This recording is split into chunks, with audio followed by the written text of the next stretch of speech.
Hey now, ladies and gentlemen,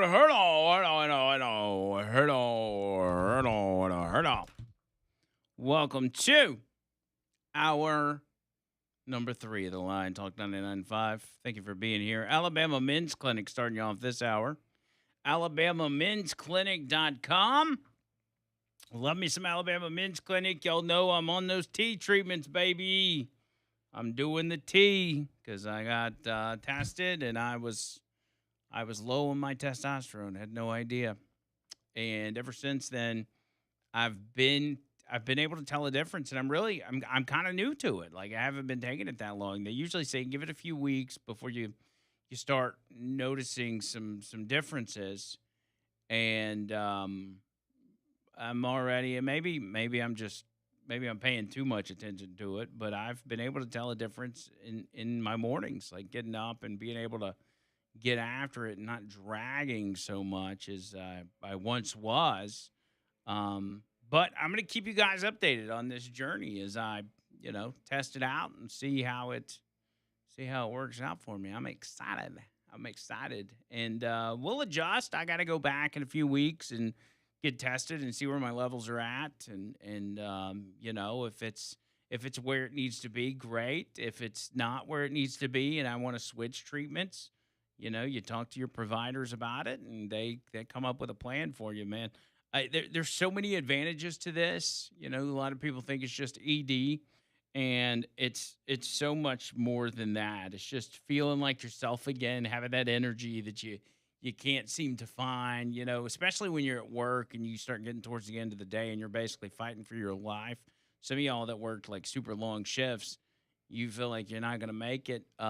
This could turn all that around, and you could be getting home feeling good, having energy, which you need when you get home. You got a wife and kids, and you got a honey-do list and all this stuff. You ain't got time to be dragging. So that also, testosterone's got to do with things like weight loss, hair loss. There's so many advantages to it, but the first step is to get that first appointment in and see where your T levels are at. And once you find that out, then you'll be able to go from there, and they'll help you come up with a plan. They're there for you, man. They're going to help you out. They got some amazing stories on their Facebook too that they share for people. Obviously, they share their stories with their consent, but what some men have suffered for years, in some cases decades, and just thought that there was no fix to it, that was just going to be life, and they've been able to turn that around. So reach out to them. Make sure you tell them I sent you. 205-598-7000 is the number, but you can set the appointment on AlabamaMen'sClinic.com. Take you about 30 seconds to set up an appointment. They got the calendar there, all available times. But there's also, Jeremy at the clinic tells me I've had guys just show up before and say, hey, y'all got time to squeeze me in? And he says, we'll absolutely do it. So good guys over there. Remember, 205-598-7000 and online AlabamaMen'sClinic.com. Those are my people. Let them take care of you. Let's talk about Iran, John Bird. So, over the weekend, and I believe this may have been on Saturday, Iran attacked another commercial shipping vessel. And we have made it clear to them we're about, in the halfway point of this 60-day ceasefire, which we didn't have a lot of hope that it was going to actually cease the firing. But they did it again. And because of that, U.S. Central Command releases footage from the latest strikes on Iran. They went around blowing stuff up. And here's what I like. Y'all remember me saying that what needs to happen here is we just need to blow up everything that is military related in and around the Strait of Hormuz. Within, 5 or 10 miles, whatever it is, if it's near the Strait of Hormuz and it can be used to attack commercial shipping vessels, blow it up. And that seems to be what the Secretary of War is doing. That seems to be what the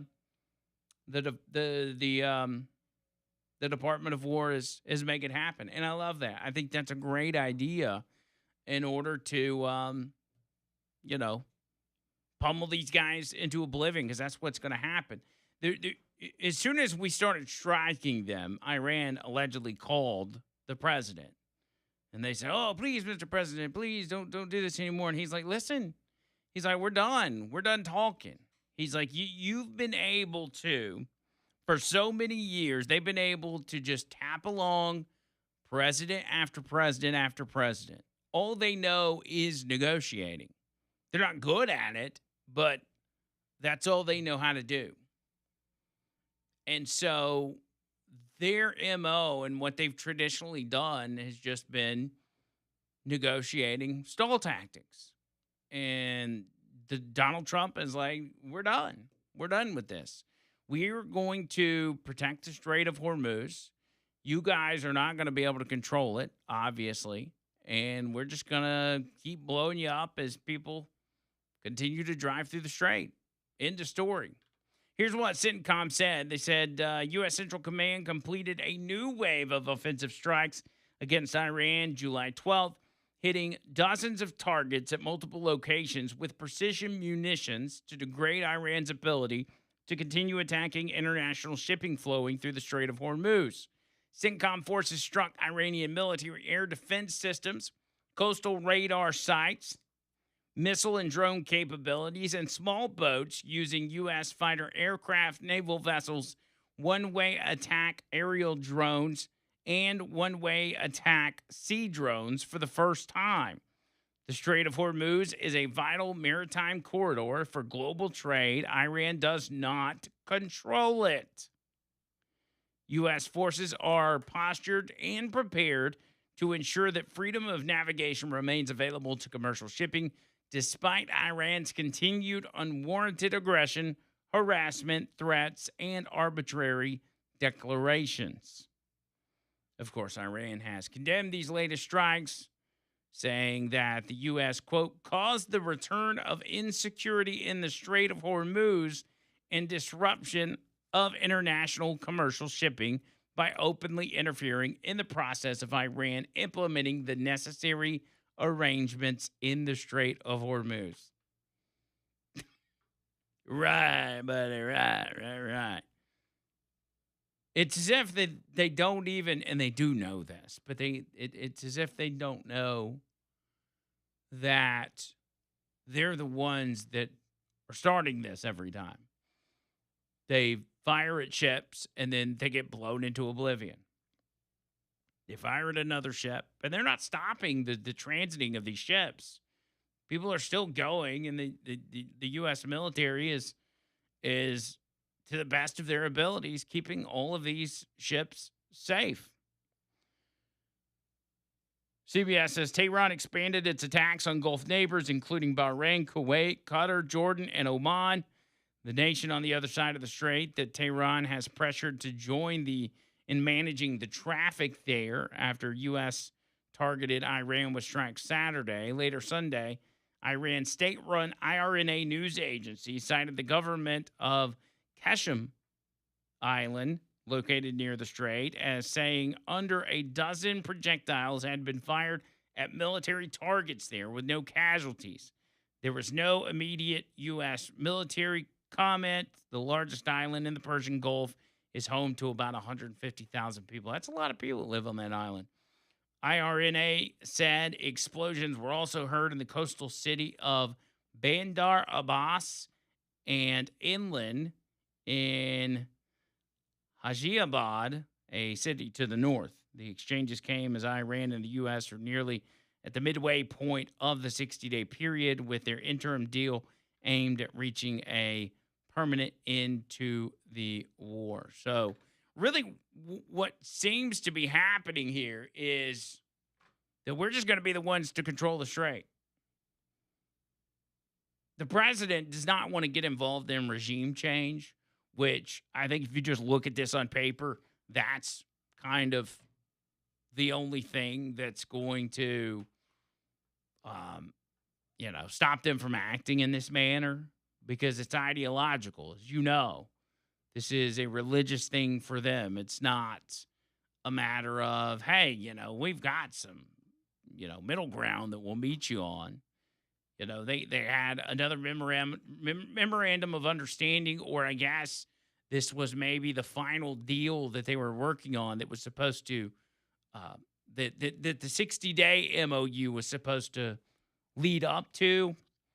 And when they were sending it back, I think this was from over the weekend, they said that they had to make some changes to the deal. And when they told Donald Trump that Iran said they needed to make some changes, he says, what is there to change? He's like, there's nothing. You're not allowed to change anything. You're not in a position to change anything. So I don't know why you're wasting your time. And that goes back again to the stall tactics. That's all they're doing, is trying to pretend like they're negotiating in good faith while they never have any intention of doing so. So we'll see how that plays out. It is interesting to note that, remember when we had the Air Force One thing happen while Donald Trump was in Turkey?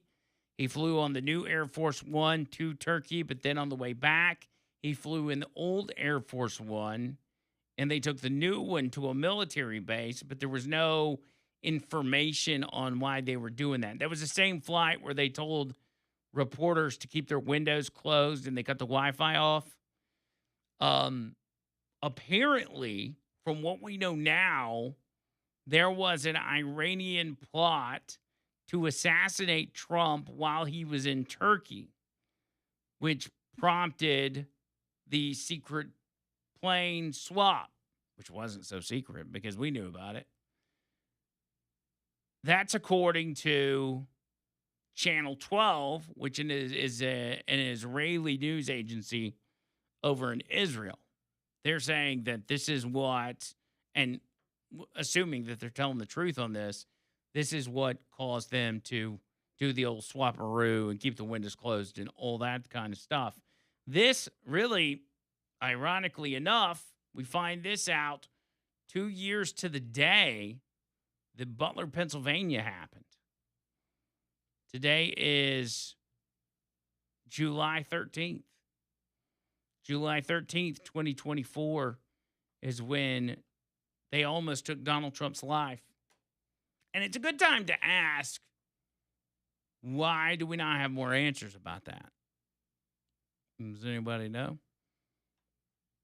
And who was Matthew Crooks working on behalf of in this attempt to assassinate the president? And also what happened with the failures, which have been acknowledged all across the board, including by Donald Trump, who is always very complimentary of his security detail and his security teams, which you would probably want to be. You want your security guys to like you. But 2 years later, and questions still linger. We'll talk about that. We got a lot to get to. So let's keep it rolling. 205-545-9950 if you want to get in. More of the line coming up next.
So, Israeli journalist Yaron Avraham reported Sunday that foreign intelligence services uncovered information indicated that the Iranian regime attempted or intended, should I say, to eliminate Donald Trump while he was in Turkey. According to Channel 12, the intelligence was immediately passed to American officials and ultimately led security officials to change the aircraft Trump used to return to Washington. They said, "We published new details about the Iranian assassination attempt on Trump. The assessment Iran wanted to eliminate the president during his visit to Turkey. Foreign intelligence that picked up the information and warned the Americans led to the change of plane on which the president was flying on his way back to Washington." The report offers a possible explanation for the extraordinary security precautions surrounding Trump's departure from Ankara to after the NATO summit, blah blah blah, all that kind of stuff. So that makes sense, as far as that goes. Now, how close they were to actually doing something, we don't know. But Israel tipped him off. They took the proper procedures, and he made it back to Washington safely. Iran has, made no secret over the fact that they are attempting to eliminate Donald Trump, trying to kill Donald Trump. And he has mentioned it countless times just over the past week or so. He keeps bringing it up that he's on their kill list. And, you hope and pray that those in the Secret Service and those running security for the president day in and day out are around the clock keeping in an airtight security bubble around the president. Really, no matter who the president is, but especially in this case, someone who is, targeted in so many different directions. And it's not new. As I noted, today is 2 years since the Butler, Pennsylvania assassination attempt with crooks on the rooftop. And it was the one place that wasn't accounted for in that entire venue. Crooks was able to climb up a ladder, get on that rooftop, take a shot, and Donald Trump was millimeters away from being assassinated.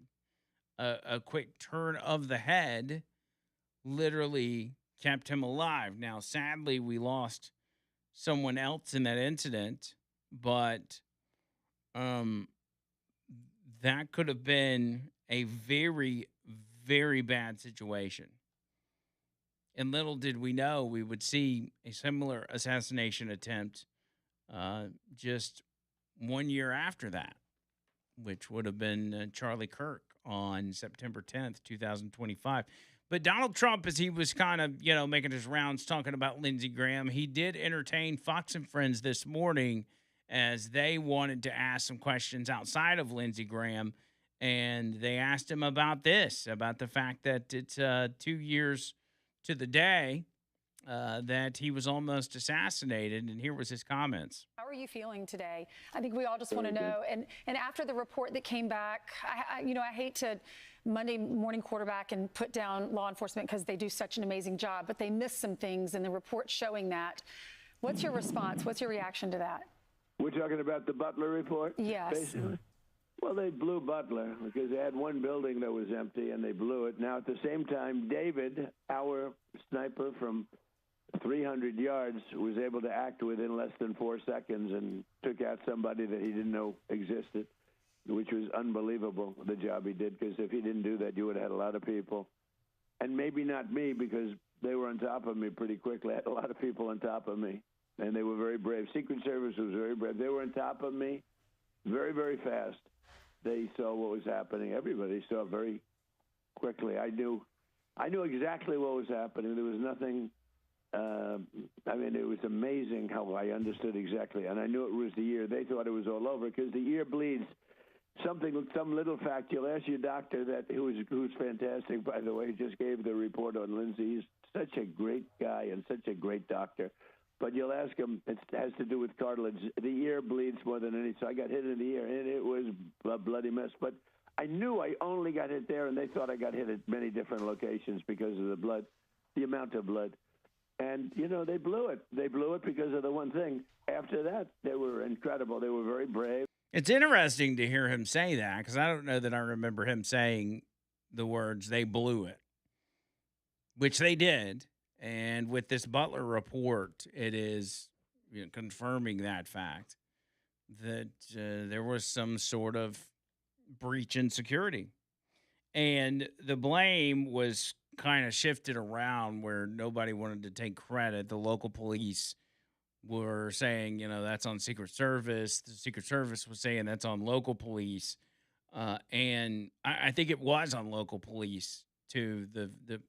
For the most part, I believe local police were at fault in that situation. And I mean, to rehash it and everything else, I mean, it's not really changing anything, but it was a reminder, and I think a lot of things changed because of this, that the Secret Service and local law enforcement in events like this have to be on the same page.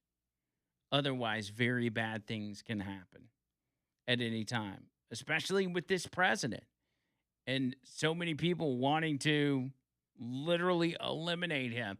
Even just going online and seeing people posting stuff that they will then turn around and be like, oh, it was just a joke. I'm just joking. There's crazy people out there that see that and stuff, and they don't take it as a joke.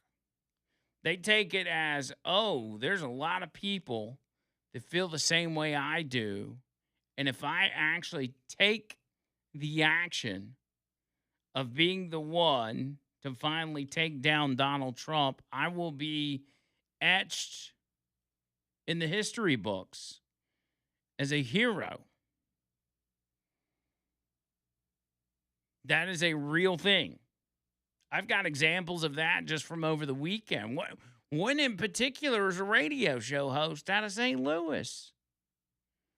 I'll give you all that and more. Coming up, you're listening to The Line, Talk 99.5.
Here we go.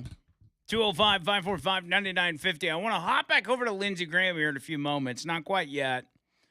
Trump put out a statement on his recommendation for an interim senator for Lindsey Graham. And I'll tell you who that is here in a moment. But I want to stick with the threats to Donald Trump's life. I mentioned a radio host, and I think he hosts a talk radio show out in St. Louis, actually. His name's J.C. Cochran. J.C. Cochran.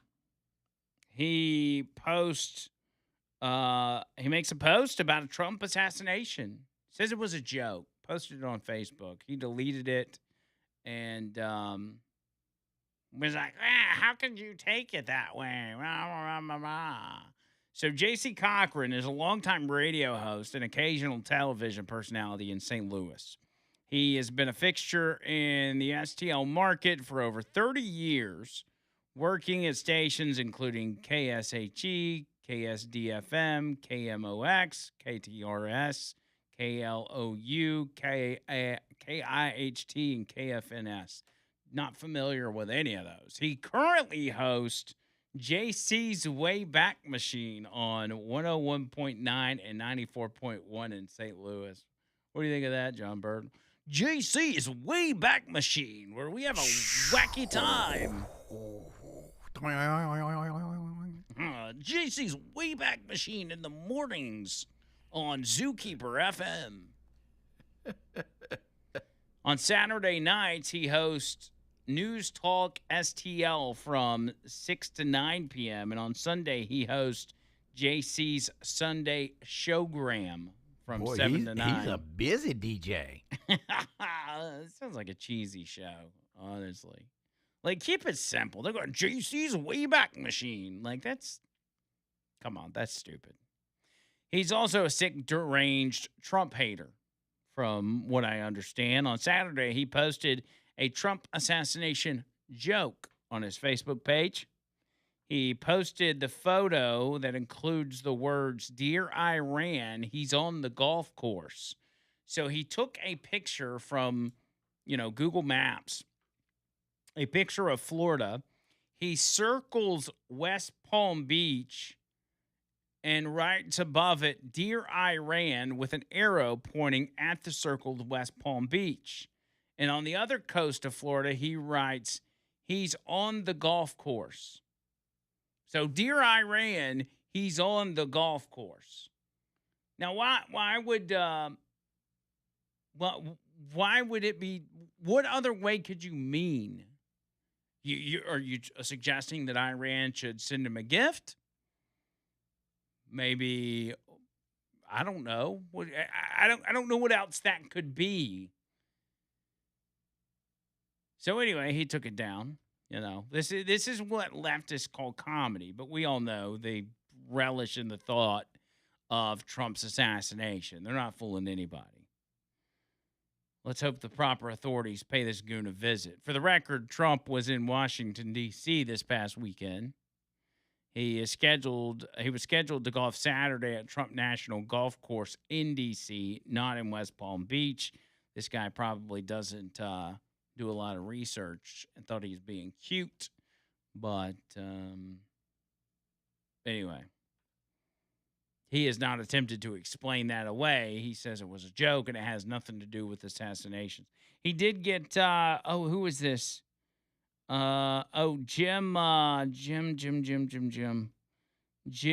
Hoft, who runs the Gateway Pundit, which is a conservative online outlet.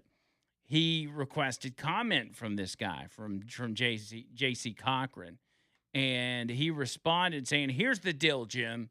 You're a crackpot, a dangerous crackpot. Everyone knows that.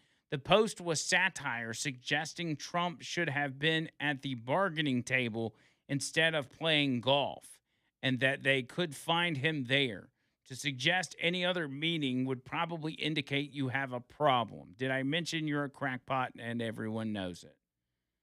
Oh, so it was just, I was just letting people know that Donald Trump is in Florida instead of at the negotiating table. Do you think there's a table in Iran that Trump is at negotiating with these people? Is that what you think? How you think that's how this works? No. We know exactly what that individual was trying to do. And people latch onto this. Crazy people latch onto this. There's a West Virginia sicko that just pleaded guilty to threatening to rape and kill Donald Trump.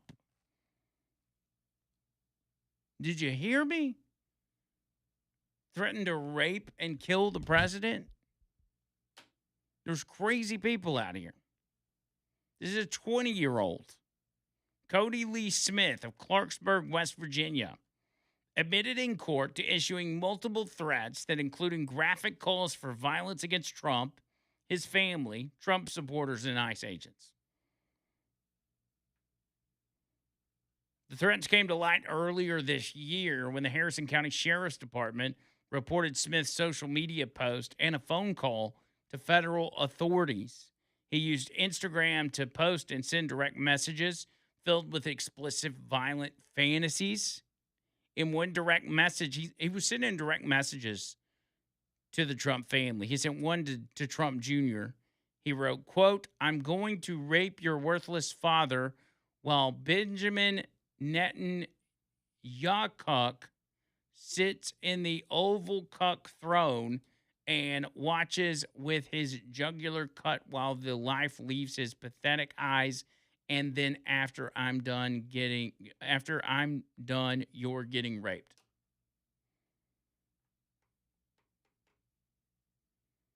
Sent that in a direct messages to Don Jr. What do you even say? So these people are out there, right? And then other people are online like, "Oh, I'm just joking around. I'm just a joke on the internet." In another Instagram post, he declared, quote, "Donald J. Trump likes little boys and little girls and is an Israeli asset. He deserves to be raped and murdered." And then he says, "Donald Trump Jr., I will kill you. I will kill your bitch-ass dad." I assume that's what he means. He also posted threats against Trump supporters in general, writing, quote, "If I see a single Trump supporter, I don't care the relation, I don't care their age, I don't care if they are mentally handicapped. I am murdering them in front of their entire family. Same goes to the first war supporter or service member who's willing to bootlick."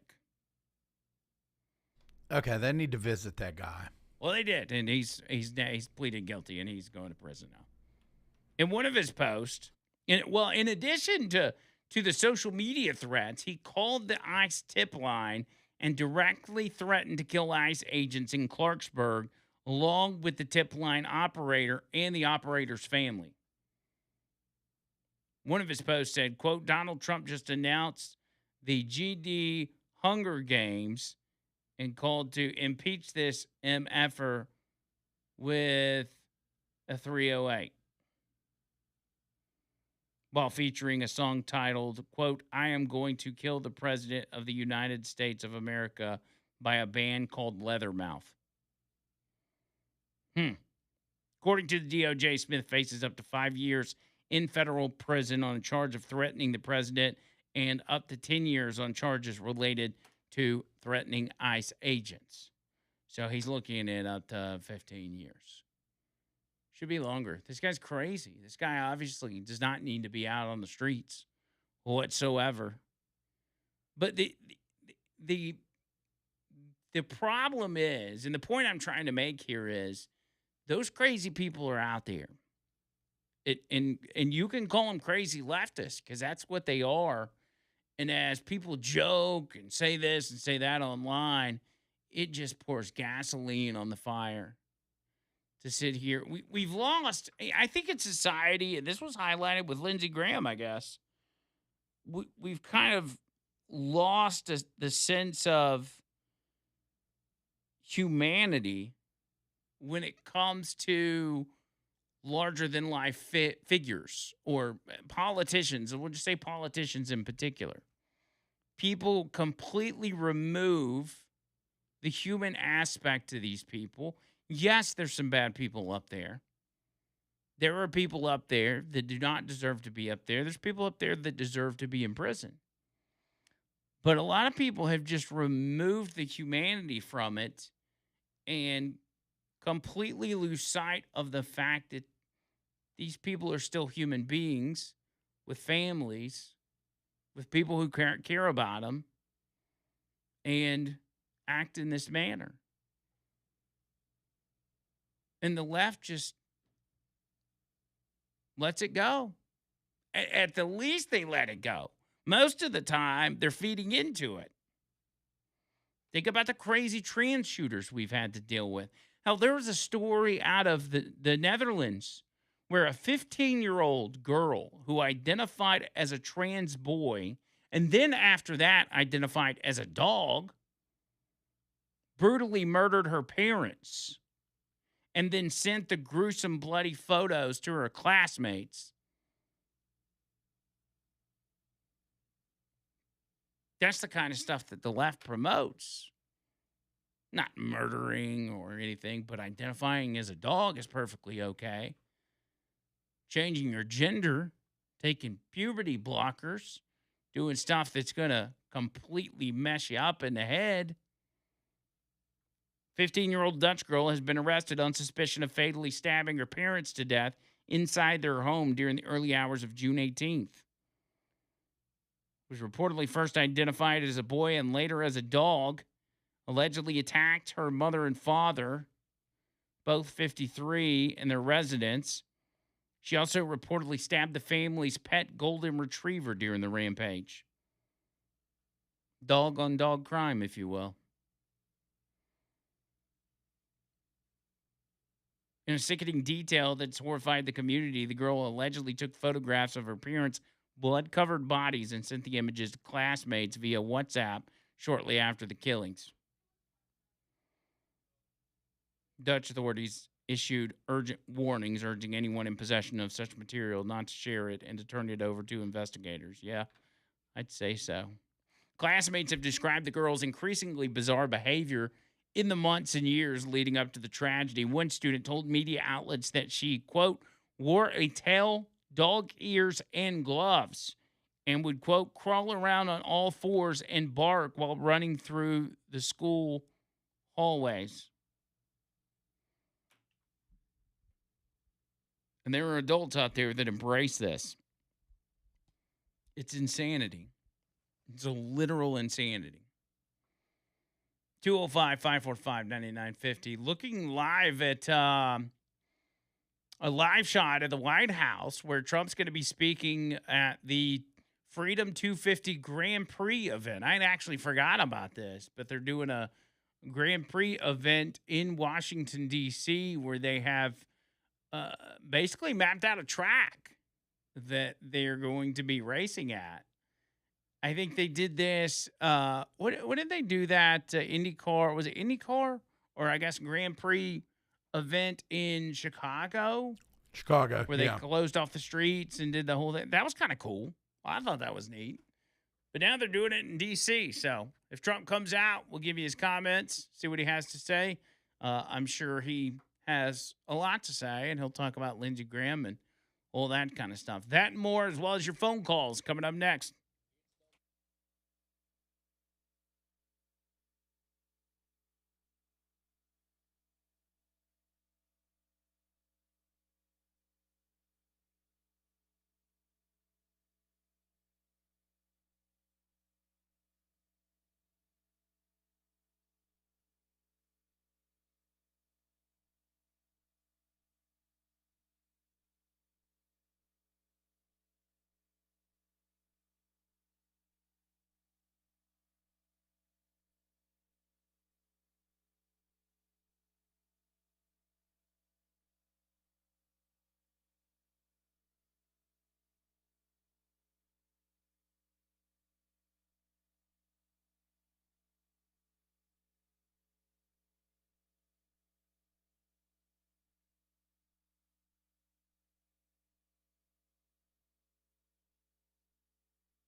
Ernest Financial, retirewithernest.com. Retirewithernest.com. My buddy David Ernest, protecting your retirement. All you got to do is give him a call. He does a good job, man. He's been in the game over 45 years. And listen, if you've been doing anything for 45 years, you got to be good at it. And David Ernest absolutely is. A lot of people out there that do this kind of thing, I guess, but not everybody's good at it. David Ernest is. He's a buddy of mine, so he's going to take care of you. You know that. You just got to call him. If you got over $50K in your retirement and you don't have an advisor helping you navigate retirement and helping your money grow, putting it in the right positions to make sure you're expanding your portfolio as much as possible, I highly recommend you do this. It doesn't cost you anything. They don't get fees from you. They just put you in the right positions to make sure your money's, one, protected, but two, it's growing like crazy. And there's so many opportunities in the stock market right now that you could be taking advantage of, but you're not, maybe because you don't fully understand what the best route to take is. Get with David Ernest, man. Just a little time on the phone, and he'll help you understand exactly what it is he does and be able to get you in the game, baby. Here's the number, 833-596-7233. That's 833-596-7233. Online, retirewithernest.com, retirewithernest.com. Alan is in Nectar. What's up, Alan? What's up, brother? Hey, man. It's a miracle, over the past 10 years of what these Democrats or communists or whatever you want to call them have done. I mean, as far as violence, setting Trump up, trying to put him in prison, murder Charlie Kirk on live TV. They killed the gentleman at the Trump rally. I mean, Black Lives Matter burnt down our country. They let 20 million people cross our border. Mm. I mean, it's a miracle. If conservative people wasn't so passionate, I mean, I don't know what would be going on, but it's just every time they do something evil, you'll see all the people on TV. They'll justify it somehow. Oh, Trump did this or somebody did that. But the news and the Democrats, they are responsible. I mean, for so many deaths over the past 10 years, and I hadn't seen any of them pay for it. So yeah, I don't know what's going to happen in this old world, but the conservatives, to me, they're not going to take it forever. I mean, it's a miracle they hadn't struck back already, but I don't know what's going to happen in the future. I kind of worry about the country, brother. But yeah, we love you, brother. You be cool. All right, Alan. Anybody that let 20 million people cross that border does not care about one individual in the United States of America. 100%. God bless you, bro. All right, buddy. We'll see you. And we've said that, Democrats create this mirage of themselves that they care about people, that they care about migrants, that they care about minorities, they care about the Somalis, they care about black people, they care about women, and they don't. I mean, just on the immigrant front, look at the atrocities, human rights violations, humanitarian crisis that happened at the border, where people were being trafficked and raped and murdered and pregnant women dying. Like, some of the most horrible things that could happen were happening at the border. And what did they do? They encouraged it. They funded it and created more of it. They don't care about people. They care about power, and that's it. Dexter, real quick. What's up, bub? Oh, man, I'm bowed up like a show dog. That guy that was talking about killing Trump and raping him and all that stuff, was he from St. Louis? West Virginia. West Virginia, okay. Well, I see today I need to find out his address. I'm going up that way. I'll pay him a little visit. Take him on down to Jasper, Yeah. People like that, man, you need to just do like old Yeller. Take care of it. Get it over with. Yeah. There's not a lot of things that individual has to offer to society, I don't think. Yeah, well, I mean, I know where you can get a good cheap coffin for him. Yeah, You know what I mean? that's true. You could help him find a coffin. I get an old chicken box, the kind that they ship them in. That's the best kind. He'll last before the ants get to him about 3 weeks. Yeah. All right, man. All right, buddy. We'll I'll see you, catch you Carlos. later. Yes, sir. Man, they keep showing this video of this guy getting tossed by the bison. I don't know if I need to keep watching it. I'm kind of starting to feel bad for the guy. Waiting on Donald Trump to come out at the White House. He's going to speak on the Freedom 250 Grand Prix event, the IndyCar race that's going to be happening. I don't even know what date it's happening. Is it this week or this weekend, maybe? We'll see. We'll see what happens. 205-545-9950 if you want to get in. That's 545-9950. Speaking of the craziness, especially I was talking about the Swedish girl that identified as a boy and then identified as a dog, and how the left props this stuff up. The White House is now saying that it found bizarre items at the Smithsonian's Museum of American History. Things like a crotch harness, a person's chest binder, and other bizarre items at the Smithsonian.